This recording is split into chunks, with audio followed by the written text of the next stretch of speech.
யாத்திராகமம் 32ஆம் அதிகாரம். மோசே மலையிலிருந்து இறங்கி வர தாமதிக்கிறதை ஜனங்கள் கண்டபோது அவர்கள் ஆரோனிடத்தில் கூட்டங்கூடி அவனை நோக்கி, எகிப்து தேசத்திலிருந்து எங்களை அழைத்து கொண்டு வந்த அந்த மோசேக்கு என்ன சம்பவித்ததோ அறியோம். ஆதலால் நீர் எழுந்து எங்களுக்கு முன் செல்லும் தெய்வங்களை எங்களுக்காக உண்டு பண்ணும் என்றார்கள். அதற்கு ஆரோன், உங்கள் மனைவிகள், குமாரர், குமாரத்திகளுடைய காதுகளில் இருக்கிற பொன்னணிகளை கழற்றி என்னிடத்தில் கொண்டு வாருங்கள் என்றான். ஜனங்கள் எல்லாரும் தங்கள் காதுகளில் இருந்த பொன்னணிகளை கழற்றி ஆரோனிடத்தில் கொண்டு வந்தார்கள். அவர்கள் கையிலிருந்து அவன் அந்த பொன்னை வாங்கி சிற்ப கருவியினால் கருப்பிடித்து ஒரு கன்றுக்குட்டியை வார்ப்பித்தான். அப்பொழுது அவர்கள், இஸ்ரவேலரே, உங்களை எகிப்து தேசத்திலிருந்து அழைத்து கொண்டு வந்த உங்கள் தெய்வங்கள் இவைகளே என்றார்கள். ஆரோன் அதை பார்த்து அதற்கு முன்பாக ஒரு பலிபீடத்தை கட்டி நாளைக்கு கர்த்தருக்கு பண்டிகை என்று கூறினான். மறுநாள் அவர்கள் அதிகாலையில் எழுந்து சர்வாங்க தகன பலிகளை இட்டு சமாதான பலிகளை செலுத்தினார்கள். பின்பு ஜனங்கள் புசிக்கவும் குடிக்கவும் உட்கார்ந்து விளையாட எழுந்தார்கள். அப்பொழுது கர்த்தர் மோசேயை நோக்கி, நீ இறங்கி போ, எகிப்து தேசத்திலிருந்து நீ நடத்தி கொண்டு வந்த உன் ஜனங்கள் தங்களை கெடுத்து கொண்டார்கள். அவர்களுக்கு நான் விதித்த வழியை அவர்கள் சீக்கிரமாய் விட்டு விலகினார்கள். அவர்கள் தங்களுக்கு ஒரு கன்றுக்குட்டியை வார்ப்பித்து அதை பணிந்து கொண்டு அதற்கு பலியிட்டு, இஸ்ரவேலரே, உங்களை எகிப்து தேசத்திலிருந்து அழைத்து கொண்டு வந்த உங்கள் தெய்வங்கள் இவைகளே என்று சொன்னார்கள் என்றார். பின்னும் கர்த்தர் மோசேயை நோக்கி, இந்த ஜனங்களை பார்த்தேன், இவர்கள் வணங்கா கழுத்துள்ள ஜனங்கள். ஆகையால் என் கோபம் இவர்கள் மேல் மூளவும் நான் இவர்களை அழித்து போடவும் நீ என்னை விட்டுவிடு, உன்னை ஒரு பெரிய ஜாதியாக்குவேன் என்றார். மோசே தன் தேவனாகிய கர்த்தரை நோக்கி, கர்த்தாவே, தேவரீர் மகாபலத்தினாலும் வல்லமையுள்ள கையினாலும் எகிப்து தேசத்திலிருந்து புறப்பட பண்ணின உம்முடைய ஜனங்களுக்கு விரோதமாக உம்முடைய கோபம் பற்றி எறிவதென்ன? மலைகளில் அவர்களை கொன்று போடவும் பூமியின் மேல் இராதபடிக்கு அவர்களை நிர்மூலமாக்கவும் அவர்களுக்கு தீங்கு செய்யும் பொருட்டே அவர்களை புறப்பட பண்ணினார் என்று எகிப்தியர் சொல்வானேன்?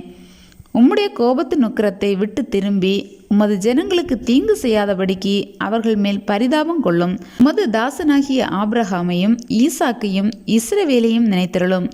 உங்கள் சந்ததியை வானத்து நட்சத்திரங்களைப் போல பெருக பண்ணி நான் சொன்ன இந்த தேசம் முழுவதையும் உங்கள் சந்ததியார் என்றைக்கும் சுதந்திரித்து கொள்ளும்படிக்கு அவர்களுக்கு கொடுப்பேன் என்று உம்மை கொண்டே அவர்களுக்கு ஆணையிட்டு சொன்னீரே என்று கெஞ்சி பிரார்த்தித்தான்.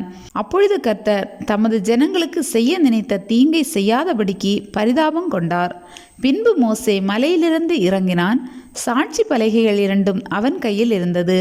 அந்த பலகைகள் இருபுறமும் எழுதப்பட்டிருந்தது. அவைகள் இந்த பக்கத்திலும் அந்த பக்கத்திலும் எழுதப்பட்டிருந்தது. அந்த பலகைகள் தேவனால் செய்யப்பட்டதாயும் அவைகளிலே பதிந்த எழுத்து தேவனால் எழுதப்பட்ட எழுத்துமாய் இருந்தது. ஜனங்கள் ஆரவாரம் பண்ணுகிறதை யோசுவா கேட்டு மோசேயை நோக்கி, பாளையத்தில் யுத்தத்தின் இரைச்சல் உண்டாயிருக்கிறது என்றான். அதற்கு மோசே, அது ஜெயதுனியாகிய சத்தமும் அல்ல, அபஜெயதுனியாகிய சத்தமும் அல்ல, பாடலின் சத்தம் எனக்கு கேட்கிறது என்றான்.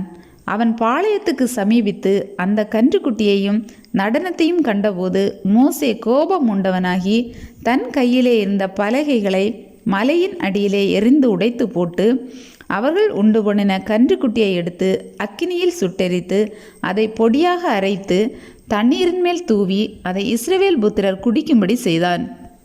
பின்பு மோசே ஆரோனை நோக்கி, நீ இந்த ஜனங்கள் மேல் இந்த பெரும் பாதகத்தை சுமத்துகிறதற்கு இவர்கள் உனக்கு என்ன செய்தார்கள் என்றான்.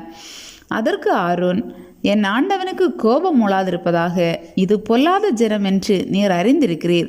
இவர்கள் என்னை நோக்கி, எங்களுக்கு முன் செல்லும் தெய்வங்களை எங்களுக்கு உண்டு பண்ணும், எகிப்து தேசத்திலிருந்து எங்களை அழைத்து கொண்டு வந்த அந்த மோசேக்கு என்ன சம்பவித்ததோ அறியோம் என்றார்கள். அப்பொழுது நான், பொன்னுடைமைகளை உடையவர்கள் எவர்களோ அவர்கள் அதை கழற்றி தரக்கடவர்கள் என்றேன். அவர்கள் அப்படியே செய்தார்கள்.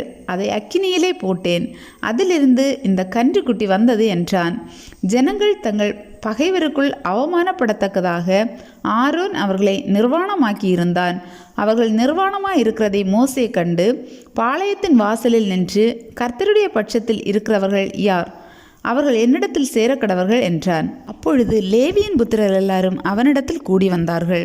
அவன் அவர்களை நோக்கி, உங்களில் ஒவ்வொருவனும் தன் பட்டயத்தை தன் அறையிலே கட்டிக்கொண்டு பாளையமெங்கும் உள்ளும் புறம்பும் வாசலுக்கு வாசல் போய் ஒவ்வொருவனும் தன் சகோதரனையும் ஒவ்வொருவனும் தன் சிநேகிதனையும் ஒவ்வொருவனும் தன் அயலானையும் கொன்று போட கடவன் என்று இஸ்ரவேலின் தேவனாகிய கர்த்தர் சொல்லுகிறார் என்றான். லேவியின் புத்திரர் மோசே சொன்னபடியே செய்தார்கள். அந்நாளில் ஜனங்கள் ஏறக்குறைய 3000 பேர் விழுந்தார்கள். கர்த்தர் இன்றைக்கு உங்களுக்கு ஆசீர்வாதம் அளிக்கும்படி இன்றைக்கு நீங்கள் அவனவன் தன் மகனுக்கும் சகோதரனுக்கும் விரோதமாயிருக்கிறதினால் கர்த்தருக்கு உங்களை பிரதிஷ்டை பண்ணுங்கள் என்று மோசே சொல்லியிருந்தான். மறுநாளில் மோசே ஜனங்களை நோக்கி, நீங்கள் மகா பெரிய பாவம் செய்தீர்கள். உங்களுக்காக பாவ நிவர்த்தி செய்யக்கூடுமோ என்று அறிய இப்பொழுது நான் கர்த்தரிடத்திற்கு ஏறி போகிறேன் என்றான். அப்படியே மோசே கர்த்தரிடத்திற்கு திரும்பி போய், ஐயோ, இந்த ஜனங்கள் பொன்னினால் தங்களுக்கு தெய்வங்களை உண்டாக்கி மகா பெரிய பாவம் செய்திருக்கிறார்கள். ஆகிலும் தேவரீர் அவர்கள் பாவத்தை மன்னித்தருளுவீரானால் மன்னித்தருளும், இல்லாவிட்டால் நீர் எழுதின உம்முடைய புஸ்தகத்திலிருந்து என் பெயரை கிறுக்கி போடும் என்றான். அப்பொழுது கர்த்தர் மோசேயை நோக்கி, எனக்கு விரோதமாய் பாவம் செய்தவன் எவனோ அவன் பேரை என் புஸ்தகத்திலிருந்து கிறுக்கி போடுவேன். இப்பொழுது நீ போய் நான் உனக்கு சொன்ன இடத்துக்கு ஜனங்களை அழைத்து கொண்டு போ. என் தூதனானவர் உனக்கு முன் செல்லுவார். ஆகிலும் நான் விசாரிக்கும் நாளில் அவர்களுடைய பாவத்தை அவர்களிடத்தில் விசாரிப்பேன் என்றார். ஆரோன் செய்த கன்றுக்குட்டியை ஜனங்கள் செய்வித்ததன் நிமித்தம் கர்த்தர் அவர்களை உபாதித்தார்.